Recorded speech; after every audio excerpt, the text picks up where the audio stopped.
Right now, I am a student trying to figure out how life works. But above all, I am a daughter who cares deeply about my family. Sa totoo lang, hindi madali ang buhay namin.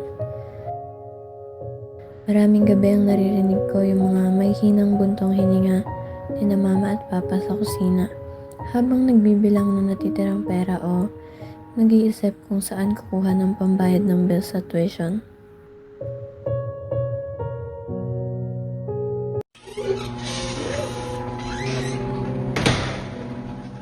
Dumating na pala itong bill ng tubig at kuryente natin eh. Pansin ko, tumasa naman itong bill ng kuryente natin. Grabe kasi init itong mga nakarang araw. Jesus, wala naman ang bago dito eh. Nandiyan na pala sila mama. Okay tayo. Kaya mamatay tayong lahat dito sa init.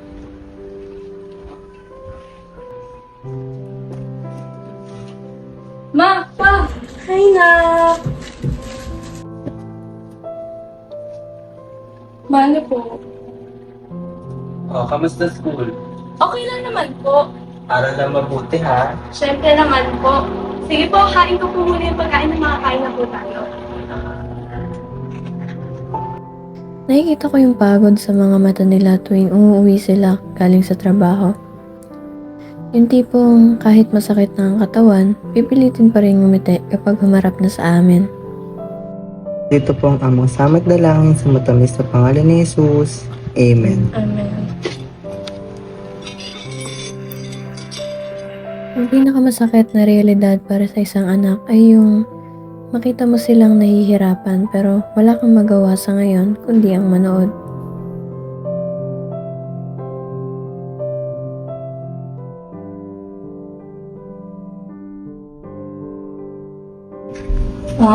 Kapag nakita mo silang pagod, ano pumapasok sa isip mo or ano naiisip mo?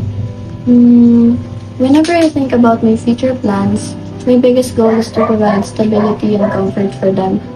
Gusto kong makatapos ng pag-aaral, magkaroon ng stable na trabaho at magkaroon ng sariling business. Para naman hindi na nila kailangan isipin kung saan kukuha ng pera para sa pang-araw-araw na pangangailangan namin.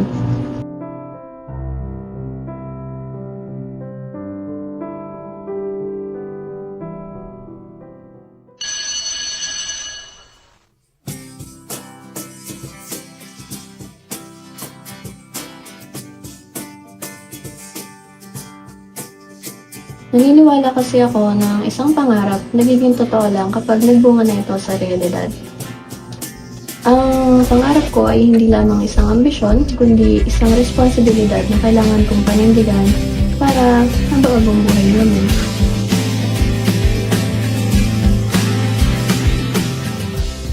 Have you ever considered yourself helping them in the future? Yes, of course. Gusto ko balang araw, kapag umuwi na mama at papa, hindi na pagod at pag-aalala ang sasalubong sa kanila, kundi ang kapayapaan ng isip tapos na ang mga araw ng tiis. At ang mga pagsusumikap ko ngayon ay para sa bukas na alam kong deserve nila matapos ng mahabang sakripisyo.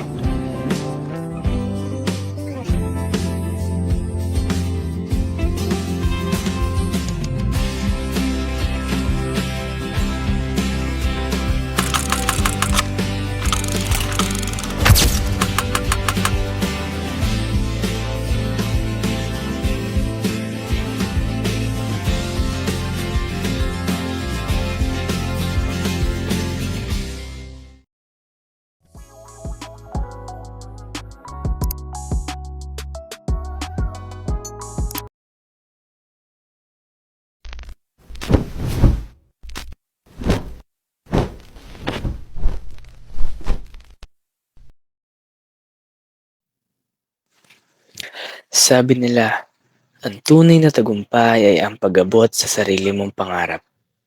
Pero paano kung ang pangarap ng pamilya mo ang nakataya? Bago natin sagutin kung ano ang pangarap ko o pangarap nyo, alamin muna natin kung paano nagtagpo ang dalawang ito. Pangarap ko o pangarap nyo?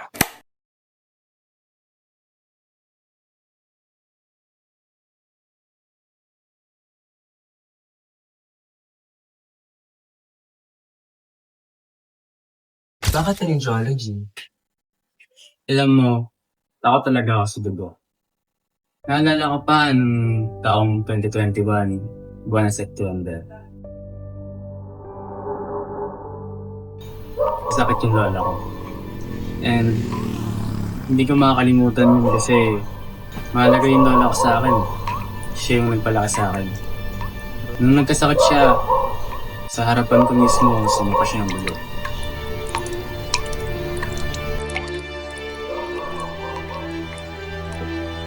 At mula noon, hanggang ngayon, naalala ko pa rin yun.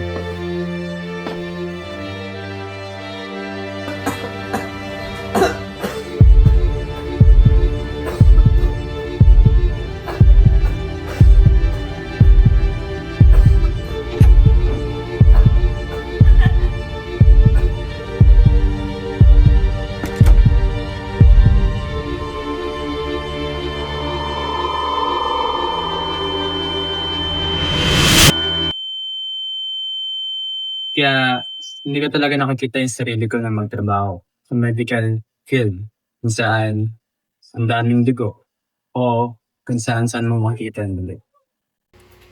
Dahil doon, nung nalaman kong radiology, nalaman ko na mas bagay pala sa akin to. Nung na-research ko yun, napag-alaman ko na ang radiology is nakafocus pala sa X-ray imaging at paggamit ng medical technology. Mas bagay sa akin yun o tumutugma sa kung ano yung limitasyon ko at sa mga kaya kong gawin.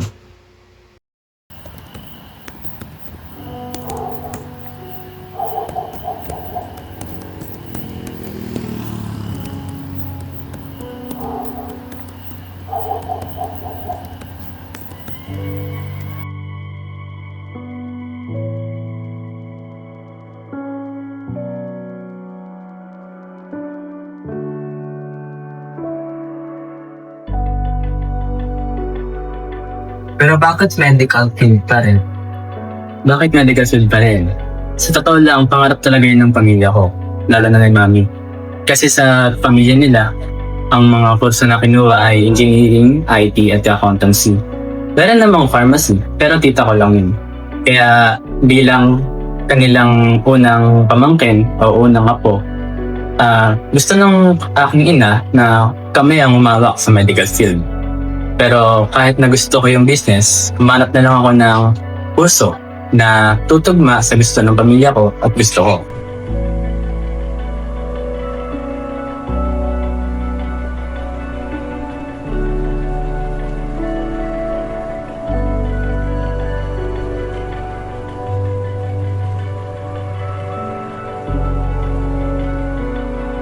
Ma, gusto kong mag-business.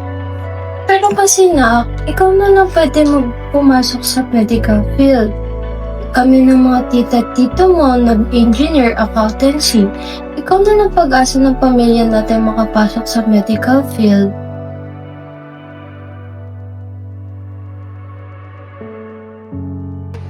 Bakit business ang una ko napili? Actually, hindi naman talaga business. Marami pang ibang kurso ang mahiligan ko kasi maaaring interesado ko. Pero business ang gusto kong i-pursue sa pagtanda ko. Pero, bakit ko nga ba gusto yon? Kasi naniniwala ako sa financial freedom. Ayoko magtrabaho na para sa pera. Gusto ko yung pera ang magtrabaho para sa akin. Gusto ko balang araw magkaroon ako ng negosyo kung saan malaya ako sa oras ko. Malaya ako na bigyan yung oras para sa pamilya ko. Dahil gusto ko na yung presensya ko para sa mga anak ko ay nandyan. Ayokong lumaki sila na wala yung presensya ng kanilang magulang. Ayokong matulad sila sa akin kung saan malayo yung loob ko sa aking mga magulang.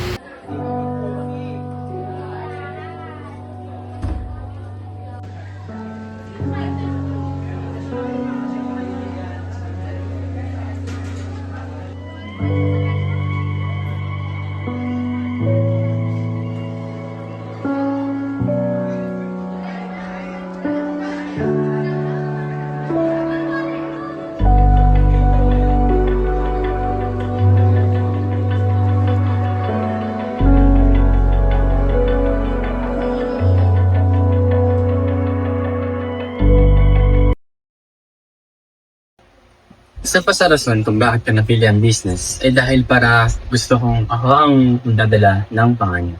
Ano nga ibig sabihin ko dito?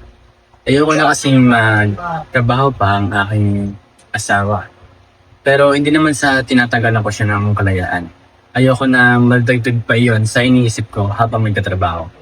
Hindi naman masasayang ang kanyang pinag-aralan sapagkat nagamit niya na iyon before pa kami maging mag-asawa. Pero isasama ko naman siya sa aking negosyo. Isa pa sa rason kung bakit na ayoko siyang trabaho ay dahil sa gusto ko rin na yung pasensya niya ay nandun para sa mga anak. Kaya ng sabi ko kanina. Panghuling rason kung bakit ayoko mag-doktor ay dahil nung nagkaroon ng pandemic ng taong 2020 ay maraming doktor ang namatay dahil sila ang nasa frontline. Kumbaga sila ang prone sa pagkakasakit. Hindi naman sa pagkaano pero bilang tao, syempre gusto ko rin na mabuhay. May mga gusto rin akong magawa at may mga pangarap din ako. Kaya lagi kong iniisip, pag tunuloy ko ba ang pangarap nila, kakayanin ko ba? Habang iniisip ko ang mga yun, nagsuggest ang aking mga lolo't lola tungkol sa radiology. Nung pinag-aralan ko yun, lalo akong nagkaroon ng interes dahil tugma ito sa kung ano ang interes ko at sa mga pwede kong gawin sa hinaharap. Ako, ano bang gusto mong trabaho? Business ko. Pero sabi po kasi ni mama na mag-medical field ako. Pero bakit po sa dugo? Alam mo ba, alam mo kung trabaho na hindi kailangan sipa ka ng dugo. Makakaya mo yun. Ano po yun?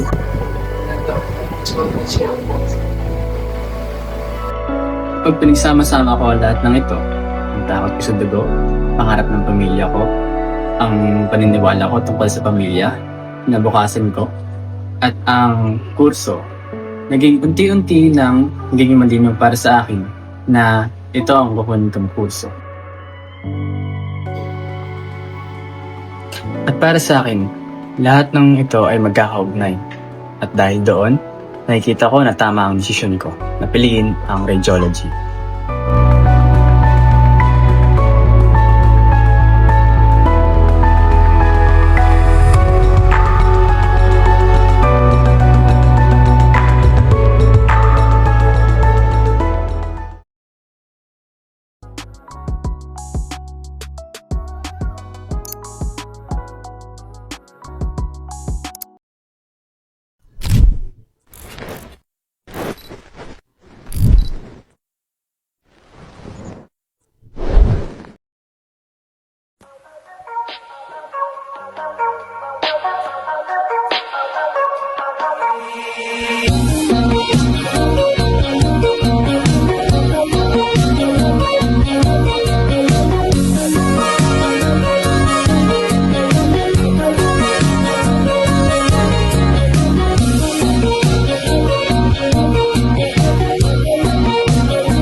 Years had passed, yet talking to him felt strangely familiar, as if no time had been lost.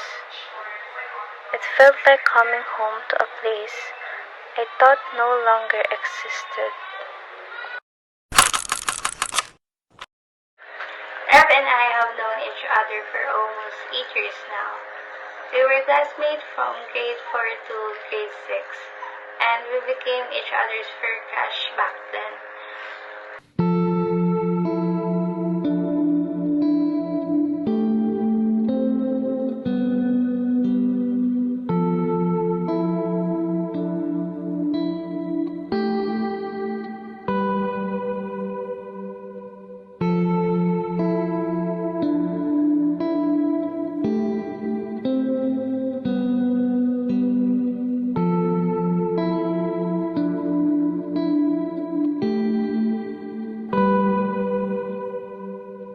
At that time, I had a best friend na classmate din namin. And I didn't know that she used to like him too.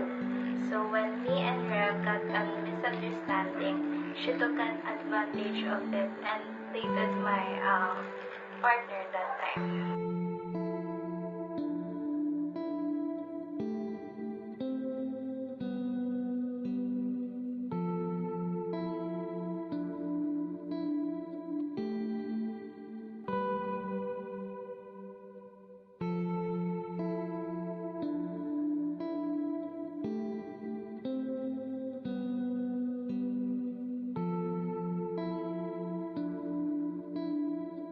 Seeing them together makes me sad, and I couldn't stop comparing myself to them because that used to be me. I used to be that person. Then grade 6 came, pandemic. Somehow, life brought us back into the same class. We found our way back to each other again. And for a while, it felt like maybe we were finally getting another chance. But it didn't last. He didn't have his own phone that time, and we had hard time to communicate to each other. And eventually, he disappeared from my life without a word. I truly believe that would be the last conversation we would ever have. Years passed without any contact. Then, in December 2025, everything changed. Pagkababa ko ng bus, nakasalubong ko siya. At first, I thought I was only imagining things. Or maybe he just looked familiar. But the more I look, the more certain I become. I knew that face. I knew the way he stood. I recognized him that fast. Later that day, I got curious about him, so hinanap ko yung mga social media accounts niya. And then I found one, which is yung Facebook account niya. But I saw something that I wasn't expecting because he had a girlfriend that time. So parang inisip ko na siguro coincidence lang talaga nagkasalubong kami nung time na yun. Then in May 14, 2026, I received an Instagram notification. Someone with an unfamiliar username had followed me, but for some reason I felt like I knew that person. For the next 6 days, he kept posting notes that felt like a quiet message meant for me. They were not direct, but somehow I knew they were. I tried to ignore them at first, convincing myself that I was only assuming things. May 18, 2026, I couldn't hold myself back anymore. I replied, and we started talking again. What surprised me the most wasn't the conversation itself. It was how safe everything felt. 5 years had passed, yet talking to him felt strangely familiar, as if no time had been lost. There was no awkwardness, no hesitation, no need to pretend to be someone else. Without even realizing it, I found myself falling in love with him all over again. And so does he.